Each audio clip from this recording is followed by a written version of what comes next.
manatiling nakatayo para sa ating panalangin. Pagtapatin natin ang ating mga kamay at iyuko ang ating mga ulo. Amen. Bago kayo umupo, maaari po bang tignan ninyo ang mga upuan ninyo kung may mga kalat at pulutin ito?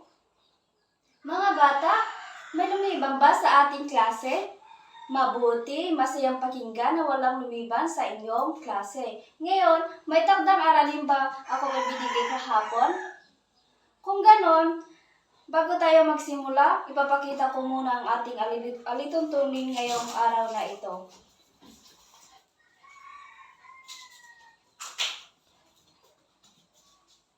Gusto niyo bang malaman kung ano ang ibig sabihin ng ating salitang learn? Ang ating alituntunan ay nagsisimula sa salitang learn. Gusto niyo bang malaman ito, mga bata? Sa salitang learn, may acronym tayo dito. Sa letter L, listen carefully. Kapag nagsasalita siguro, dapat makinig kayo. Sa letter E, engage respectfully. Dapat may paggalang. Sa letter A, always try your best. Sa letter R naman, raise your hand before you speak. Kung may isasagot kayo o kung may sasabihin kayo, itaas lamang ang inyong mga kamay. Tapos sa salitang N, never distract others. Huwag guluhin ang inyong mga kaklase at ang guro.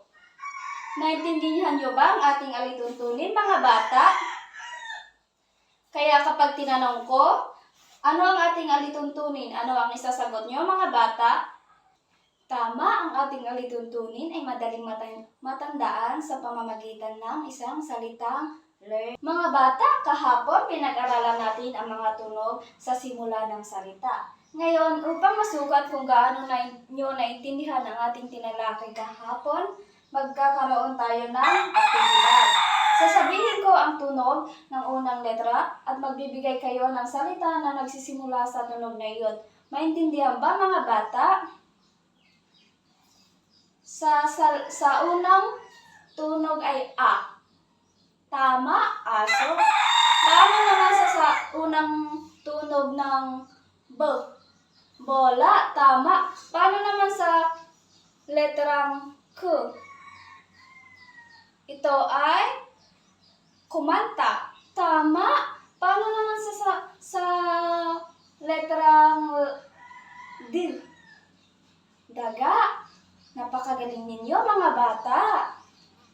Talagang naunawaan ninyo ang ating aralin kahapon. Ngayon, maaari po bang bigyan natin ng ating sarili ng 3 versa? Ngayon, mga bata, bago tayo magsimula sa ating aralin ngayon, gusto nyo bang malaman kung ano ang gagawin nating aktibidad ngayon? Magaling! Ang ating gagawin ay maglalaro tayo ng isang laro na pinagmagatang Kumusta Ka Relay. At may kaugnayan ito sa masayang awit at tula. Tumayo tayo at bumuo ng isang bilog at habang umaawit tayo ng Kumusta Ka, ipapasa natin ang bola sa isa't isa. Kapag huminto ang musika, ang batang may hawak ng bola ay magpapakilala gamit ang ako, si, blank, blank, taong gulang na ako. Naintindihan ba, mga bata? Ngayon, magsisimula na tayo. Kayo, mga bata, nagustuhan nyo ba ang ating laro? Magaling! Base sa ating ginawa, ano kaya ang ating tatalakayin natin ngayong araw? Tama, tungkol sa pagpapakilala. Ano naman? Tungkol sa nursery rhymes. Tama, mga bata, ngayong araw pag-uusapan natin ang tula na Ako si Tinay. Matuto tayo kung paano makilala ang rhyming words. Magbilang ng pantig at pahalagan ang ating mga pangalan bilang bahagi ng ating pagkatao. Para maging masaya ang ating klase, kailangan muna ng mga estudyante na gawin ang ating layunin ngayong araw.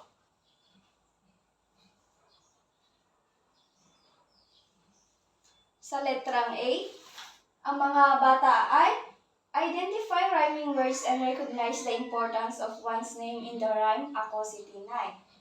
Perform syllable clapping and participate actively in the ball relay game while singing the rhyme. express self-confidence by introducing themselves in front of the class and show respect and appreciation for their classroom names. Naintindihan mga bata? Bata, kanina sa ating laro, bawat isa sa inyo ay nagpakilala gamit ang pangungusap na ako si blank, blank, taong gulang na ako.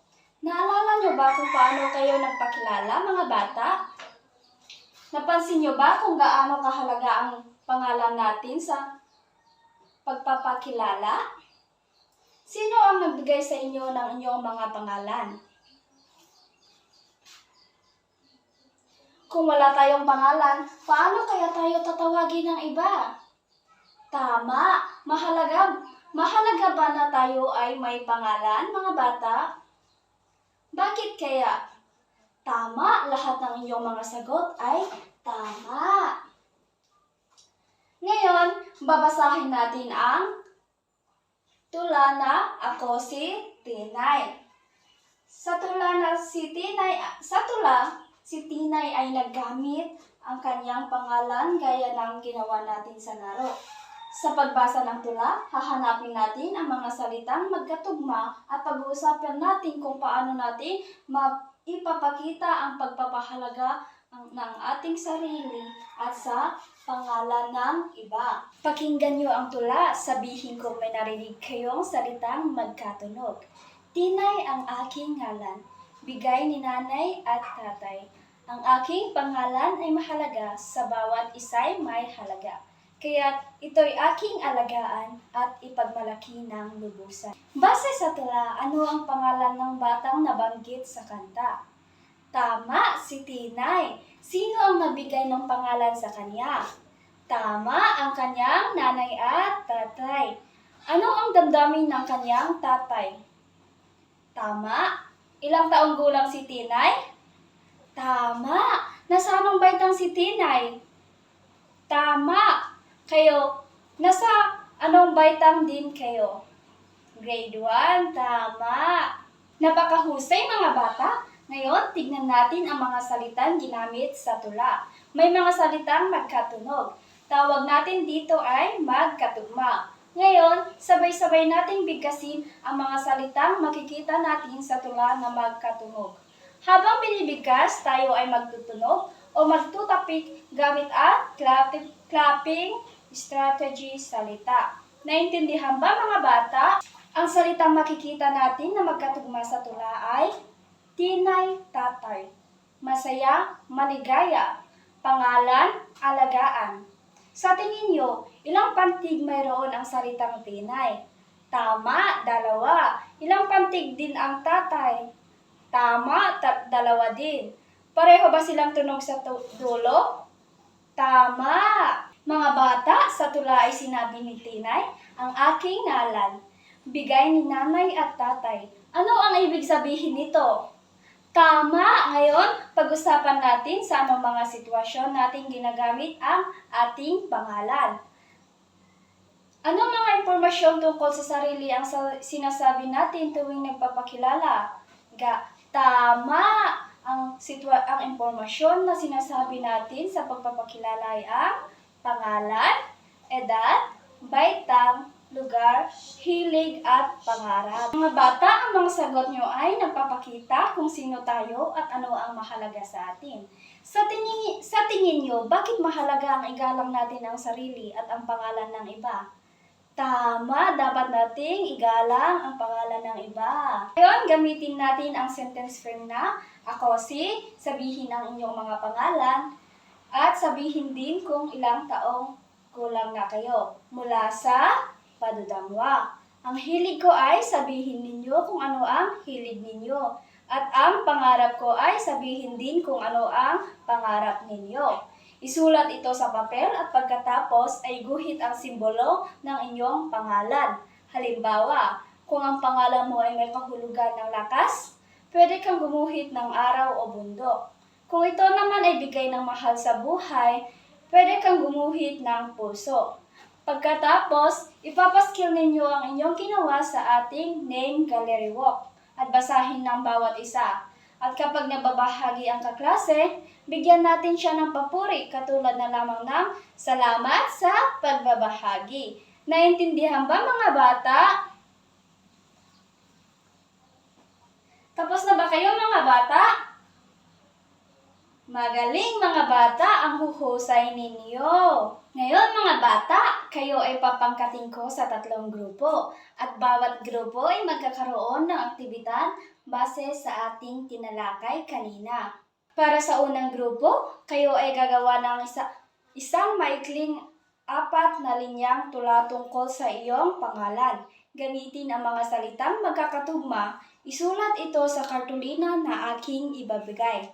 Sa pangalawang grupo, bubuo kayo ng isang maikling awit, 4 to 6 na linya, gamit ang mga salitang magkakatugma mula sa tula o sariling likha. Gamitin ang tono na ako ay may lobo o bahay kubo. Isama ang pangalan ng bawat miyembro sa harap ng klase.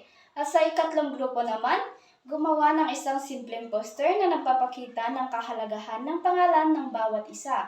Iguhit ang simbolo ng pangalan at maglagay ng mensahe sa gitna. Pero bago nyo gawin ang inyong pangkatang gawain, may pamantayan muna tayo. Sa nilalaman, magbibigay ako ng 5 puntos. Malikhaing presentasyon, bibigyan ko kayo ng 5 puntos kapag ipinakita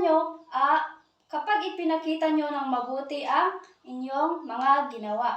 Sa paggalang sa sarili at iba, kapag nakita kong ginalang ninyo ang iba ninyong kaklase, ay bibigyan ko kayo ng 5 puntos. At sa kooperasyon, bibigyan ko kayo ng 5 puntos kapag nakita kong pag-cooperate kayo sa inyong mga kaklase. Naintindihan ba mga bata? Kayo ay bibigyan ko lamang ng 10 minuto upang gawin ito. Kayo ay magsimula na. Mga bata, natutunan natin na mahalaga ang pangalan at ang salitang tugma. Ngayon, isipin natin kung paano natin ito magagamit sa pang-araw-araw na buhay. May inihanda akong kahon dito na may mga katanungan na nakasulat sa papel. Magtatawag ako ng estudyante upang pumunta sa harap at kumuha ng isang papel sa kahon at sasagutan niya ito. Maliwanag ba mga bata? Yes, Ivy? Ano ang tanong na nakasulat sa papel? Kapag nagpapakilala tayo, dapat ba tayong magalang? Paano natin ipapakita ang respeto? Tama! Ikaw naman, Jerry, maaari ka ba pumunta dito sa harap at pumili ng isang papel? Ang pangalan ay bahagi ng ating pagkatao. Ano ang maaari mong gawin para ipakita na mahalaga ito sa iyo? Tama! Tama ang iyong sagot. Yes, Labea, maaari ka din bang pumunta dito sa harap? Ano ang nararamdaman ninyo kapag tinatawag kayo sa inyong pangalan? Tama! Ikaw naman, Maya. Maaari ka bang pumunta sa harap at ikay sumagot din? Ikaw ay pipili dito sa kahon ng isang papel? Kung may kaklase na pinagtatawanan ang pangalan ng iba, ano ang dapat mong gawin? Tama! Ngayon, sa ating panghuling tanong, maaari ko bang tawagan si Ana? Maaari ka bang pumunta dito sa harap upang pumili ng isang papel na inyong sasagutan? Paano mo maipagmamalaki ang inyong pangalan sa araw-araw? Tama, napakagaling ninyo mga bata. Mga bata, marami na tayong natutunan tungkol sa kahalagahan ng pangalan. Sa tula ni Tinay, sinabi niya na, Tinay ang aking ngalan, bigay ni nanay at tatay. Ibig sabihin, ang ating pangalan ay hindi lang salita, kundi isang salita. Kundi ito din ay alaala at pagkakakilanlan. Naintindihan mga bata, malinaw ba? Ngayon, sama-sama nating buuin ang ating aralin. Ano ang karapatan ng bawat batang Pilipino tungkol sa pangalan? Tama! Bakit mahalagang igalang ang pangalan ng iba? Yes, Ivy? Tama! Paano natin maipapakita ang respeto sa sarili gamit ang ating pangalan? Yes, Jerry? Tama, magaling. Ano ang dapat mong gawin kung may kaklase na pinagtatawanan ang pangalan ng iba? Yes, Labea? Tama, dapat huwag pagtawanan. Ano ang natutunan mo tungkol sa pagpapakilala sa sarili, Ana? Tama. Tama lahat ng inyong mga sinabi, mga bata. Lagi nating tandaan na dapat nating igalang ang bawat pangalan ng iba upang hindi tayo makasakit ng damdamin nila. Naintindihan, mga bata? Ngayon, mga bata, para sa inyong individual na aktibidad na tinatawag na tugma ko, tama ko, may nihanda ako ditong flashcards na may dalawang pantig na salita tungkol sa sarili at pamilya. Makinig habang binabasa ng guro ang pares ng salita ng 2 beses. Pag-isipan kung ito ay magkatugma ang tunog ng mga salita. Gumamit ng thumbs up kung magkatugma at thumbs down naman kung hindi. Pagkatapos ay tatanungin ko kayo kung bakit thumbs up o thumbs down ang inyong mga sagot. Naintindihan, mga bata? Sa salitang ako at sila, bakit thumbs down ang iyong sagot, Ivy? Tama, magkaiba ang tunog sa hulihan. Bunso at puso, bakit thumbs up ang iyong sagot, Jeryl?